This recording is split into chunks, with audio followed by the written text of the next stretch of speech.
The fog rolled across the cracked runway like a living thing, swallowing the tree-line beyond Peenemünde Airfield in thick, grey silence. It was March 17, 1944, and Hauptmann Klaus Bergmann stood alone beside his Junkers Ju-87D-5 Stuka, watching the mist curl around the landing gear. The aircraft looked skeletal in the pre-dawn darkness, its inverted gull wings drooping like tired shoulders, the fixed landing gear jutting forward like the talons of some prehistoric bird. Frost clung to the rivets along the fuselage, and Bergmann's breath came out in white plumes that mingled with the fog. He shouldn't have been here. Not anymore. By March of 1944, the Stuka was a relic, a slow, vulnerable dive bomber that had terrorized Polish cavalry and French columns in the early years of the war, but now fell like wounded ducks against modern Allied fighters. Most Stuka units had been disbanded or reassigned. The Luftwaffe had moved on to faster, deadlier machines. But Bergmann's unit, what remained of it, had been kept operational for reasons no one explained. They flew missions that weren't recorded in official logs. They carried payloads that weren't listed in inventory reports. And they never, ever spoke about what they saw. Bergmann heard footsteps crunching through the frost-hardened grass. He didn't turn. He knew the sound of Oberst Heinrich Kraus's boots, the deliberate, measured pace of a man who never hurried, even when the world was burning. Kraus stopped beside him, his breath visible in the cold. For a long moment, neither man spoke. They simply stood there, two silhouettes against the grey dawn, staring at the Stuka as if it might suddenly come to life and offer them answers. "They want you airborne in 20 minutes, Kraus said finally. His voice was flat, drained of emotion. Same coordinates as before. Same cargo. Bergmann felt his jaw tighten. What happened to Lieutenant Fischer?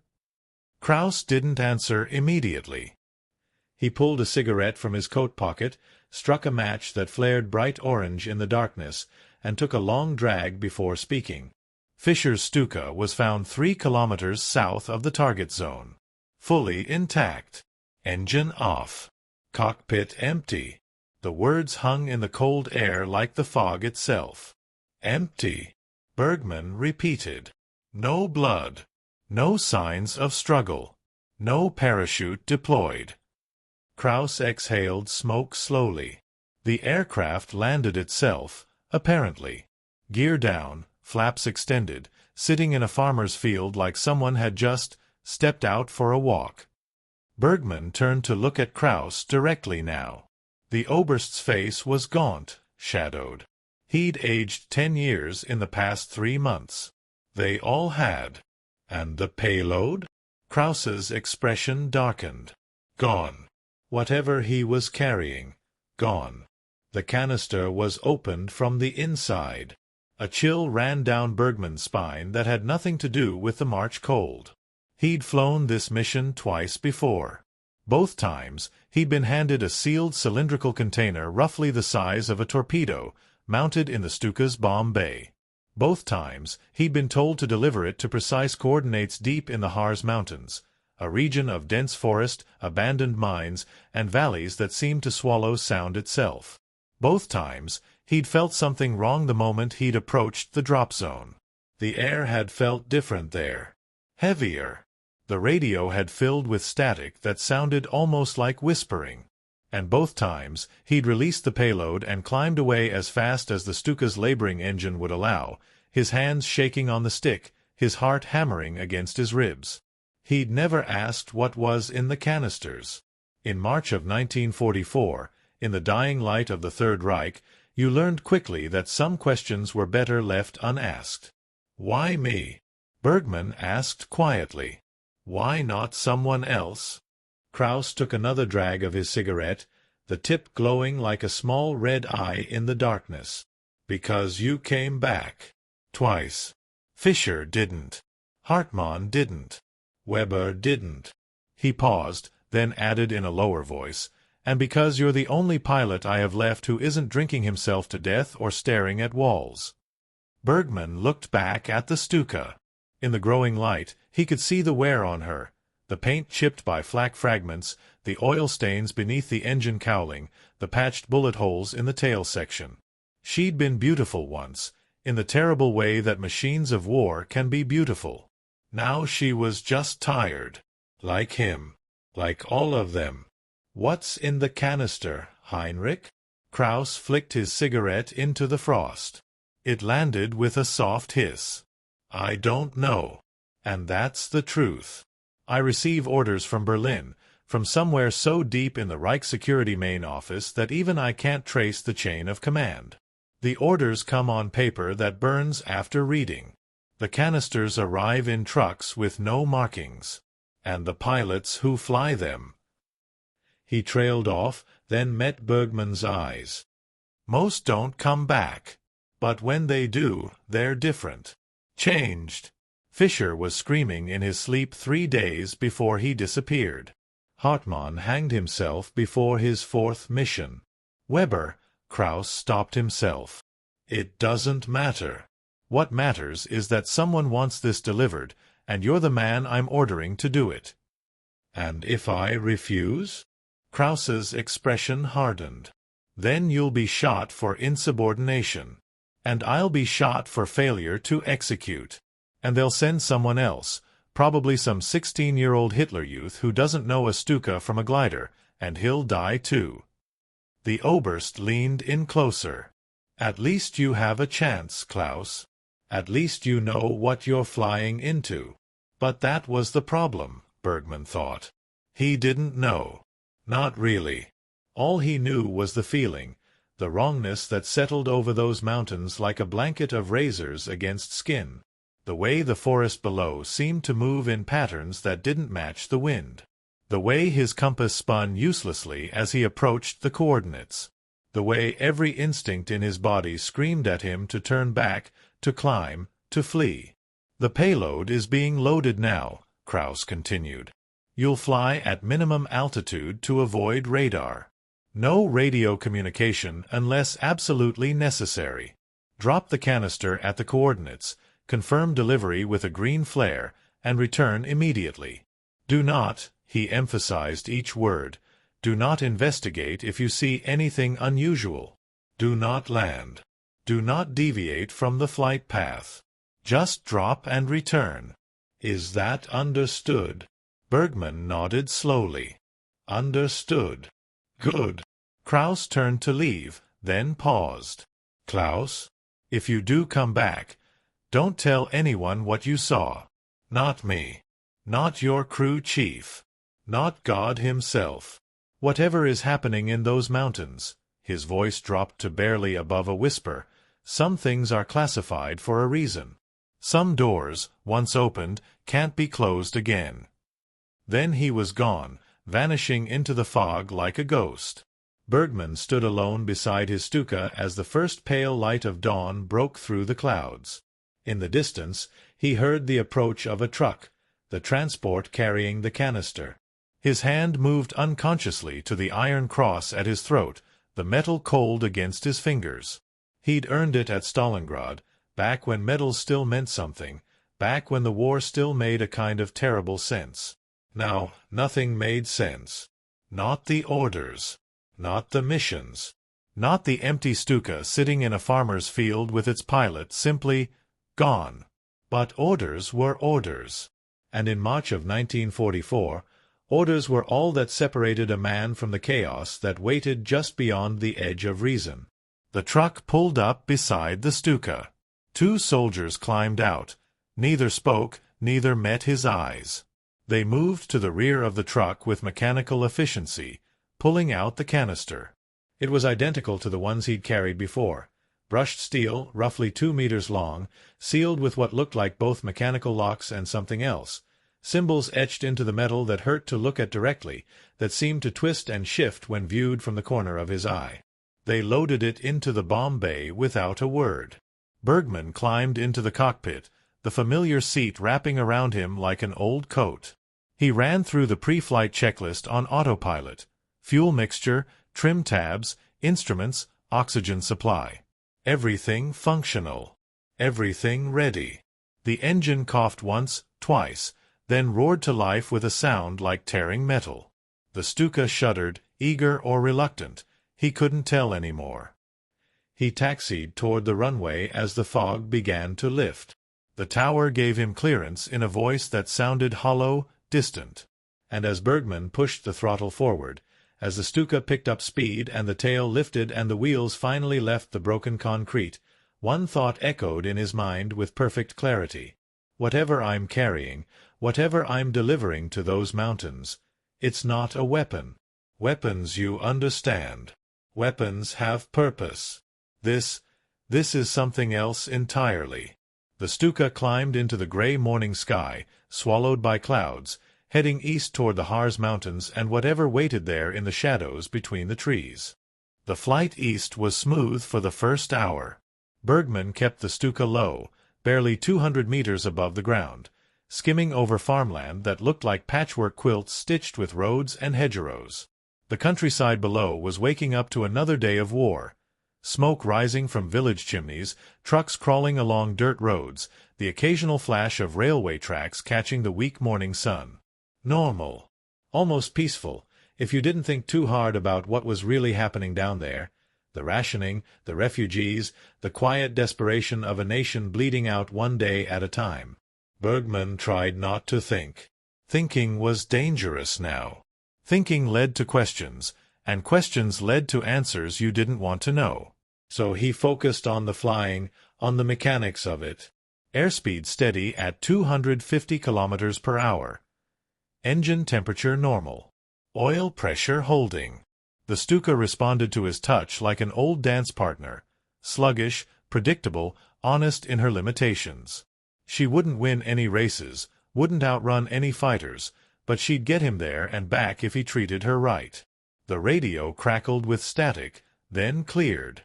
Raven 1, this is Nest. Confirm your position. Bergman pressed the transmit button. Nest, Raven 1. Passing grid reference Baker 7-3. On course, on schedule. Copy. Raven 1. Weather ahead looks clear. Continue present heading. The radio went silent again. Standard procedure. Minimal communication. He wondered who was on the other end of that radio back at Peenemund. Some junior officer who'd drawn the short straw for morning watch, sipping ersatz coffee and pushing pins around a map, never knowing what those pins really represented. Better that way. Better not to know. At the 40-minute mark, the landscape began to change. The flat farmland gave way to rolling hills, then to something darker, denser. The Harz Mountains rose ahead like a wall of green and gray stone, their peaks still capped with snow despite the approach of spring. From the air, they looked ancient, indifferent, a landscape that had watched empires rise and fall and would still be standing long after the war was forgotten. Bergman checked his map against the landmarks below. The river snaking through the valley, that was the Bode. The town clustered around the church spire, that would be Thale. Which meant he was 15 minutes from the coordinates. 15 minutes from the drop zone. 15 minutes from whatever waited there. His hands tightened on the control stick. The first sign that something was wrong came at the 10-minute mark. The air changed. Not physically. The Stuka still flew straight and level. The engine still hummed its familiar, rough song. But Bergman felt it in his bones, in the base of his skull, like pressure building before a thunderstorm. The light seemed different here. Grayer. Flatter. As if the sun itself was having trouble reaching the forest below.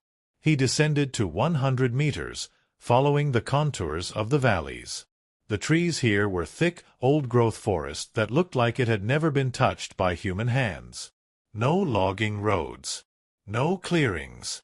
Just endless green that swallowed everything beneath it. And in the distance, ahead and to the right, he could see it, a valley deeper and darker than the others, a place where the trees grew so close together that the ground beneath them was perpetual twilight. The target zone. His compass began to waver. The needle swung lazily left, then right, then started spinning in slow circles. Bergman tapped the instrument with his gloved finger, but the spinning didn't stop. magnetic interference, his training told him. Mineral deposits in the mountains, maybe iron ore. Except he'd flown over iron-rich areas before, and he'd never seen a compass react like this, with such deliberate, almost purposeful confusion. He switched to dead reckoning, flying by landmarks and elapsed time. 3 minutes to drop zone. The valley widened below him, and now he could see details that made his skin crawl. The trees down there weren't right. Their branches twisted at angles that didn't match the wind. In some places they seemed to spiral inward, creating patterns that looked almost intentional, almost designed. And in the very center of the valley, where his coordinates placed the drop zone, there was a clearing, perfectly circular, roughly 50 meters across, surrounded by trees that leaned away from it as if recoiling from something in the center. Something that wasn't visible from the air. The radio erupted with static, harsh, crackling, painful through his headset. Bergman winced and reached to turn down the volume, but then he heard it. Beneath the static. Underneath the white noise. Something that sounded almost like voices. Whispering. Dozens of them, maybe hundreds, all speaking at once in a language he didn't recognize.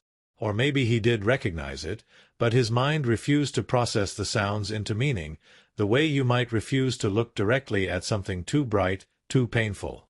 He ripped the headset off, letting it dangle by its cord. Better to fly without radio than to listen to that. 2 minutes to drop zone. The Stuka began to shake.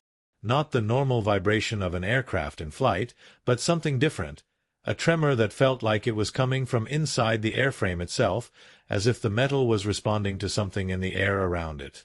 Bergman's instruments started going haywire. The altimeter spun upward, then dropped to 0, then spun again. The artificial horizon tumbled and locked in a diagonal position that made no sense. Even the fuel gauge flickered, reading full, then empty, then full again. Only his airspeed indicator still worked, and even that seemed reluctant, the needle hesitating before each movement. 1 minute. Bergman lined up his approach on the circular clearing. This was the moment he'd release the canister and climb away and never look back. Just drop and go. That's all Krauss had said. That's all anyone ever said. Just drop it and go. But Fisher hadn't gone. Fisher had stayed, or landed, or done something that had ended with his Stuka sitting empty in a field and Fisher himself simply vanished. 30 seconds. The clearing was directly below now, rushing up to meet him. Bergman's hand moved to the release mechanism, fingers closing around the lever. All he had to do was pull it. One simple motion. One mechanical action that would open the bomb bay doors and release whatever was in that canister into the forest below. Into that clearing. Into whatever was waiting there with its circle of recoiling trees and its wrongness that pressed against his mind like fingers pushing through paper. He pulled the lever. The bomb bay doors opened with a mechanical clunk that he felt through the airframe. The canister dropped. He saw it fall away beneath him in his peripheral vision, tumbling end over end as it plummeted toward the clearing. For a moment, nothing happened. The canister simply fell, subject to gravity and physics and all the normal laws that govern normal things in a normal world.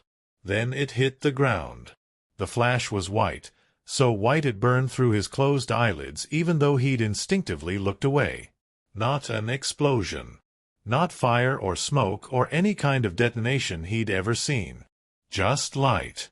Pure, searing light that seemed to come from everywhere and nowhere at once, as if reality itself had cracked open for just a fraction of a second and let something else bleed through. The Stuka lurched violently to the left. Bergman fought the controls, his heart hammering, pulling back on the stick and adding throttle, trying to climb, trying to get away. But the aircraft wasn't responding normally. She felt sluggish, heavy, as if the air around her had turned to something thicker than air should be. The engine coughed once, and Bergman's blood ran cold. If the engine died here, in this valley, above this forest, he'd have no choice but to glide down into those trees, into that clearing, into whatever had just consumed his payload with that impossible flash of white. The engine caught again, roaring back to full power. The Stuka climbed, slowly, painfully, every meter gained feeling like a small victory against some invisible force pulling him down. Bergman risked a glance back over his shoulder, looking down into the valley. The clearing was different now. Changed. Where the canister had struck, there was something. A darkness. Not shadow. Darkness. A patch of absolute black that seemed to exist in 3 dimensions, hanging in the air roughly 2 meters above the ground like a hole punched through space itself. And around it, moving in the trees, were shapes. Bergman's mind tried to make sense of what he was seeing. Tried to categorize it, to fit it into any framework of understanding. Animals? No, too big, too fast, moving with a fluidity that nothing with bones should move with. Shadows? Maybe, but shadows didn't move independently of their light sources, and these were moving with purpose, converging on the clearing from all directions, drawn to that patch of darkness like moths to flame. One of the shapes broke from the tree-line into the clearing. Bergman saw it clearly for perhaps 2 seconds before his brain simply refused to continue processing the image. But in those 2 seconds he saw enough. Limbs that bent in too many places, a form that was almost human but stretched and wrong, and eyes, dozens of them, that caught the gray light and reflected it back in colors that shouldn't exist. Then he was past the valley, climbing hard, breaking into clearer air above the mountains. His hands were shaking so badly he could barely hold the stick. His breath came in ragged gasps. And somewhere in the back of his mind, a voice that sounded like his own but didn't feel like his own was screaming a single word over and over. Run. Run. Run. But he couldn't run. Not yet. He had to confirm delivery. That was the protocol. That was the order. With trembling hands, Bergman reached for the flare gun mounted beside his seat. Green flare. Confirm delivery. Let them know the payload had been released. He loaded the flare, opened the side window, the rush of cold air shocking against his face, and fired. The flare arced up into the gray sky, leaving a trail of green smoke. Confirmation sent. Mission accomplished. Now he could run. Bergman banked the Stuka hard to the west, back toward Piemont, back toward anything that made sense. The forest fell away beneath him, replaced by open ground, by villages, by the familiar patchwork of roads and fields. The instruments slowly returned to normal. The compass steadied, the altimeter settled, the artificial horizon righted itself. The wrongness lifted like fog burning away under sunlight. But it didn't completely disappear. It clung to him, a residue he could feel on his skin, in his thoughts, behind his eyes. He'd delivered the payload. He'd confirmed delivery. He'd done exactly what they'd ordered him to do. And now he knew, with absolute certainty, that whatever he'd just released into that clearing, whatever was growing or waking or opening in that valley of twisted trees and impossible shapes, it wasn't meant to win the war. It was something else entirely. Something that made him think of Fisher's empty Stuka, sitting in that field with its canopy open and its pilot simply gone. Something that made him understand why Hartmann had hanged himself before his 4th mission. Something that made the word classified feel less like a bureaucratic label and more like a warning, a seal, a lock on a door that should never have been opened in the first place. The flight back felt longer than the flight out. Every minute stretched. Every cloud looked darker. And when Piemont finally appeared on the horizon, that familiar sprawl of hangars and runways and barracks, Bergman felt something close to relief wash over him. He'd made it back. He'd survived. Whatever happened to Fisher, it wouldn't happen to him. But as he lined up for landing, as the runway rose to meet him and the wheels touched down with their familiar jarring thump, one thought echoed in his mind with perfect, terrible clarity. They're going to send me back. Bergman didn't speak for 3 hours after landing. He climbed out of the Stuka on legs that felt like they belonged to someone else, nodded to the ground crew who rushed forward to refuel and service the aircraft, and walked directly to the barracks. Past the debriefing office where Krauss would be waiting with his clipboard and his questions. Past the mess hall where pilots sat hunched over coffee and cigarettes, their faces gray with exhaustion and something deeper than exhaustion. Straight to his bunk, where he sat on the edge of the thin mattress and stared at his hands, still trembling slightly, still gripping an invisible control stick. He'd seen it. Actually seen it. Not just the wrongness, not just the feeling, but the thing itself. Or things, plural. Those shapes in the trees. That darkness hanging in the air like a wound in reality. And he knew, with the certainty that comes from survival instinct honed sharp by 3 years of war, that he'd seen something that wasn't meant to be seen. Something that existed in a space between classification levels, between official orders and unofficial whispers. A shadow fell across him. Krauss stood in the doorway, his face unreadable. "You confirmed delivery," the Oberst said. "Not a question. A statement." Bergman nodded. Then the mission was successful. Krauss stepped inside, closing the door behind him. The sound of the latch clicking was very loud in the small room. "You saw something." Again, not a question. Bergman looked up at him, searching for any sign that Krauss already knew, that he'd seen reports from Fischer or Hartmann or the others before they disappeared or died. But the Oberst's face remained carefully neutral, the expression of a man who'd learned not to show his cards. "I saw." Bergman started, then stopped. "How did you describe it? How did you put into words something that made your brain hurt to remember?" "The payload detonated. Or activated. There was light, then darkness, then," he paused, choosing his words carefully, "movement in the trees. Things that shouldn't be there." Krauss was silent for a long moment. Then he pulled a chair from under the room's small desk, sat down heavily, and said the words Bergman had been dreading, "They want you to go back." "When?" "Tomorrow." "Don't." "Same coordinates, new payload." Bergman's hands clenched into fists. "Heinrich, what are we doing? What are we really delivering out there?" The Oberst's jaw tightened. "I told you before, I don't know. But I've made inquiries. Careful ones. Through channels that technically don't exist." He leaned forward, his voice dropping to barely above a whisper. "Have you heard of Ahnenerbe?" Bergman shook his head. "Neither had I, until 3 days ago. It's a research organization. Supposedly studying Germanic ancestry, ancient history, that sort of academic nonsense. But there's a branch of it, a classified branch, that works on." Krauss struggled for the right word. "Other things. Things that aren't in the textbooks. Artifacts. Rituals. Knowledge from before recorded history." "Occult research," Bergman said flatly. Krauss nodded. "That's the polite term. The impolite term is that they're trying to open doors that were closed for good reasons." "And those canisters you're carrying?" "They're not weapons, Klaus. They're keys."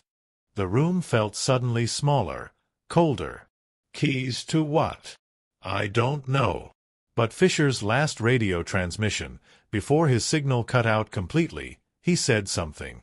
The transcript was burned immediately, but I saw it. Krauss's eyes were haunted. He said, "The door is open. They're coming through. Dear God, they're coming through." Bergman felt his stomach clench. The shapes in the trees. The darkness hanging in the air. The feeling of wrongness that had pressed against his mind like fingers against glass. Then why are we still delivering payloads? Why are we opening more doors? "Because," Krauss said quietly, "someone at the highest levels believes we can control what comes through. Or use it. Or weaponize it." He stood, moving to the small window that looked out over the airfield. "We're losing the war, Klaus. The Eastern Front is collapsing. The Allies are preparing to invade France. Germany is running out of time, out of men, out of hope. And when men get desperate enough, when they're standing at the edge of the abyss, they'll reach for anything that might save them. Even if they don't understand it. Even if it costs them their souls. And if I refuse? Kraus turned back to him, his expression hardening. Then someone else will fly the mission. And they'll probably die. And the door will be opened anyway. At least with you, there's a chance. You've been there twice and come back twice. Maybe that means something. Maybe you're immune, somehow. Or lucky. Or just too damned stubborn to disappear.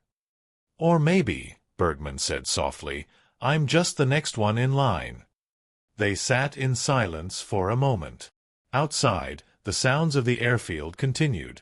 Engines being tested, orders being shouted, the mechanical symphony of a military base at war.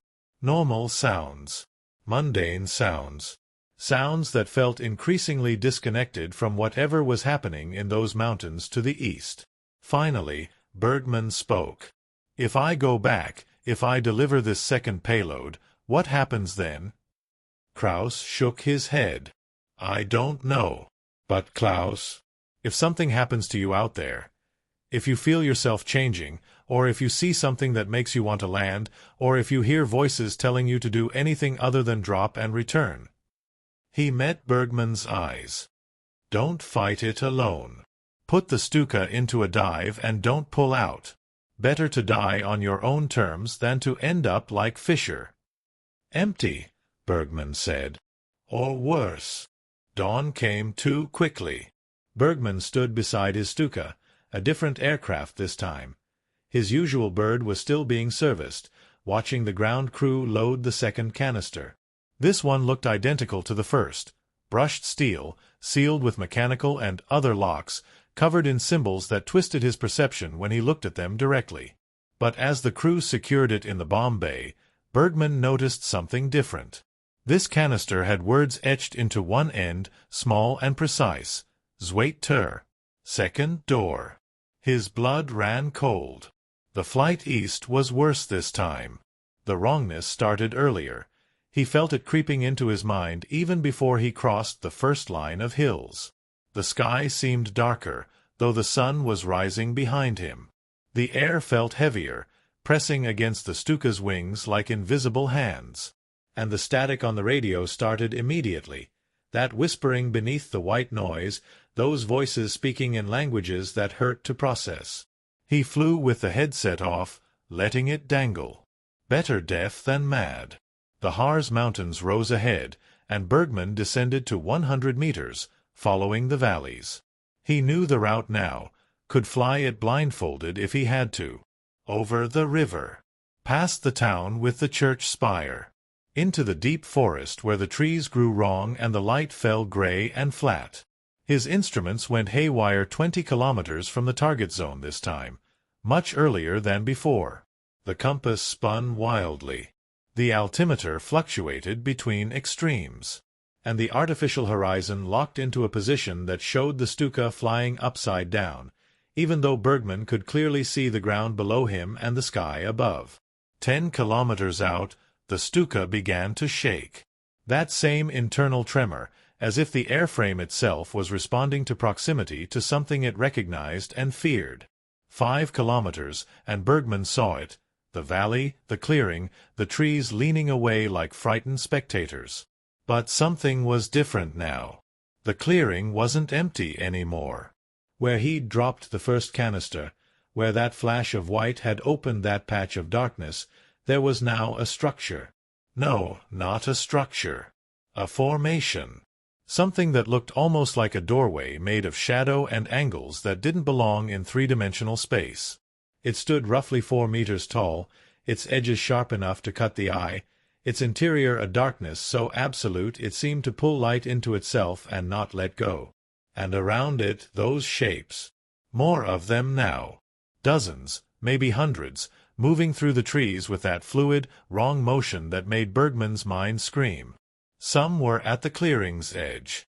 Others were emerging from the darkness itself, stepping through that impossible doorway from somewhere else, from some other place that shouldn't connect to this forest, this valley, this world. Bergman's hands moved automatically through the bombing run. Line up. Steady. Prepare for release. But his mind was elsewhere, locked in a desperate attempt to understand what he was seeing. This wasn't a weapon. This wasn't anything that could be weaponized.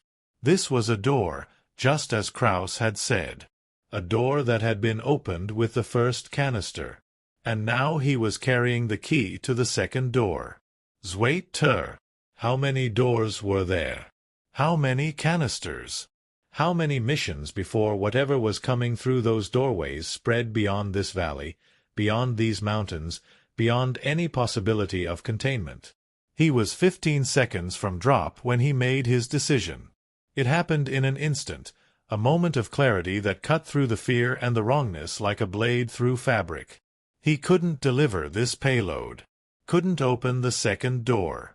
Whatever consequences followed, whatever punishment awaited him, nothing could be worse than multiplying what he'd seen below by 2, by 10, by however many canisters existed in however many unmarked trucks.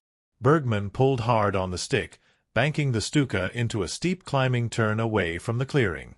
The aircraft protested, the engine straining, but she responded. The clearing fell away beneath him as he climbed into clearer air above the valley. And that's when everything went wrong. The canister, the payload, began to vibrate. He felt it through the airframe, a rhythmic pulsing that synchronized with the tremor in the metal around him. Then came a sound, high-pitched and piercing, cutting through even the roar of the engine. A frequency that felt like it was resonating with his bones, his teeth, the fluid in his inner ear. The bomb bay doors opened on their own. Bergman's hands flew to the controls, trying to override the mechanism, to keep the canister secured, but the doors continued opening with mechanical precision. And then, impossibly, the canister began to move. Not falling, rising, pulling itself out of the bomb bay against gravity, against physics, against every law that governed how objects should behave. It emerged from beneath the Stuka like something being born, rotating slowly as it rose into the air beside him. Bergman could see it clearly now through the side window, could see those etched symbols beginning to glow with a light that hurt to look at, could see cracks appearing in the metal as whatever was inside pushed against its containment. The canister stopped rising when it was level with his cockpit, perhaps 3 meters away. For a moment, one eternal, impossible moment, it simply hung there in the air, rotating gently, glowing. Then it opened. Not mechanically. Not with latches or hinges or any mechanism Bergman could understand. It simply opened, like a flower blooming, like skin splitting, like reality itself unfolding to reveal what lay beneath. The light was white again, that same searing, everywhere and nowhere white from the first detonation. But this time Bergman was staring directly into it, unable to look away, his eyes locked on whatever was emerging from inside the opened canister. He saw shapes, angles, geometries that existed in more dimensions than 3, presences that were aware, intelligent, and utterly alien, things that looked at him and recognized him and knew him in ways that no one should ever be known. Too much. The Stuka dropped, not flew down, dropped, as if the air beneath her had simply ceased to exist. Bergman's stomach lurched as the aircraft fell in a sickening dive, the altimeter unwinding like a broken watch, the engine screaming, the controls dead in his hands. He was going down. Into the valley. Into the forest. Into that clearing where the first door stood open and those shapes waited. Just like Fisher.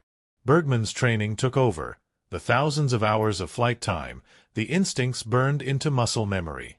He pulled back on the stick with everything he had, fighting the dive, searching for any control response. The stick moved sluggishly, like he was pulling it through mud, but it moved. The Stuka's nose came up fractionally. The dive began to flatten. 30 meters above the treetops, Bergman regained partial control. The engine coughed once, twice, then caught fully. The artificial horizon slowly righted itself.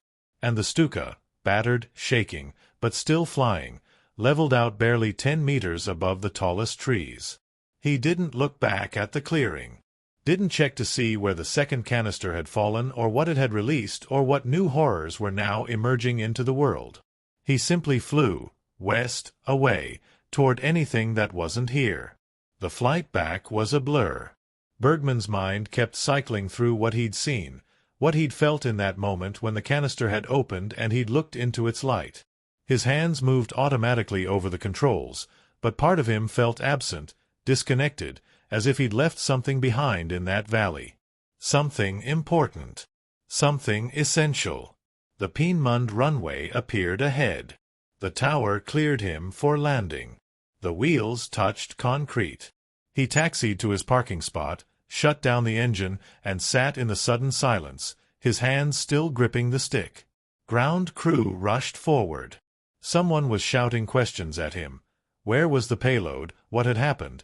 Why hadn't he confirmed delivery with the flare? But Bergman couldn't process the words. They sounded distant, muffled, as if coming from very far away or through very thick glass. Krauss appeared at the Stuka's side, looking up at him with an expression Bergman couldn't read. The Oberst said something, probably ordering him out of the aircraft, but Bergman just sat there, staring at his hands, at the metal of the cockpit, at the sky above that was gray and normal and mundane. Finally, he found his voice. It came out rough, scraped raw by something deeper than physical exertion. It opened. The canister opened. I saw. He stopped. How could he describe it?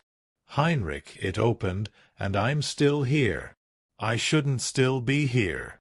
Fischer saw it and he disappeared. But I'm still here. Krauss's face went pale. You looked into it? Bergman nodded slowly. And you're still you? Was he?